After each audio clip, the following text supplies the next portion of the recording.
সমর্থনকারী রাজনৈতিক দল সহ দেশের জনগণ ভরসা রেখেছেন। আমরা মনে করি এই যে বিচার সংস্কার এবং নির্বাচনের যে রাজনৈতিক প্রক্রিয়া এবং উত্তরণ পর্ব, এই পর্ব তার নেতৃত্বেই এটা সম্পন্ন হতে হবে। তার এখানে মাঝখান থেকে সরে যাওয়া অথবা দায়িত্ব ছেড়ে দেওয়ার কোনো সুযোগ নেই, কোনোভাবে এটা আলোচনার বিষয়। কাজেই প্রফেসর ডক্টর মোহাম্মদ ইউনূস, যিনি মনে করেছিলেন যে এখানে নানান প্রতিকূল বাস্তবতায় তিনি আসলে দায়িত্ব পালন করতে পারবেন কিনা, তার মনে প্রশ্ন জন্ম দিয়েছিল। এই প্রশ্ন তিনিও মনে করেন এখন যে এটা সুযোগ নেই।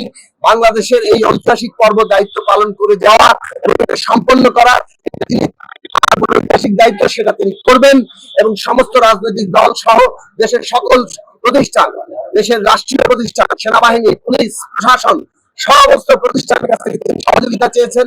আমরাও মনে করি দেশের রাজনৈতিক দলগুলো এবং দেশের শ্রেণী পেশার শিক্ষার্থী সকলে মিলে এবং দেশের যে গুরুত্বপূর্ণ রাষ্ট্রীয় প্রতিষ্ঠান, সেনাবাহিনী, গুরুত্বপূর্ণ প্রতিষ্ঠান, প্রশাসন, পুলিশ বাহিনী সহ বিচার বিভাগ সহ সমস্ত প্রতিষ্ঠান আজকে এই সরকারের যে সহযোগিতার প্রয়োজন সেটা তারা করবেন এই উত্তরণ পর্বকে সম্পন্ন করার জন্য।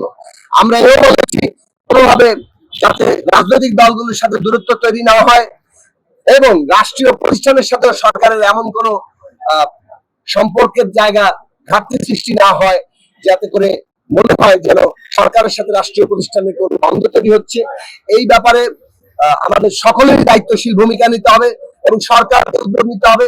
এই প্রশ্নগুলো কোথাও যদি ঘাটতি কিংবা কেউ কেউ যদি নানাভাবেই এমন পরিস্থিতি কিংবা এই ধরনের প্রশ্নের জন্ম দিয়ে থাকেন, তাহলে সেগুলো দ্রুতই মীমাংসা করে আমাদেরকে একটা রাজনৈতিক গণতান্ত্রিক উত্তরণের জায়গায় যেতে হবে এবং দেশের স্বাধীনতা সার্বভৌমত্বের বিরুদ্ধে, দেশের গণতান্ত্রিক প্রক্রিয়ার বিরুদ্ধে পরাজিত ফ্যাসিস্ট শক্তি অভ্যন্তরে যে ষড়যন্ত্র করছে, বিদেশি দোষকদের নিয়ে যে ষড়যন্ত্র করছে, এই বিষয়ে প্রধান উপদেষ্টার যে আশঙ্কা এবং আমাদেরও সকলের আশঙ্কা, সেক্ষেত্রে আমাদের সকলের ঐক্যবদ্ধ থাকতে হবে এবং ন্যূনতম জাতীয় ঐক্য রক্ষা করে, দেশের স্বাধীনতা সার্বভৌমত্ব রক্ষা করে, গণতান্ত্রিক প্রক্রিয়াকে নির্বাচনের মধ্য দিয়ে সম্পন্ন করে বাংলাদেশে একটা নির্বাচিত সরকারের সূচনা ঘটাতে হবে।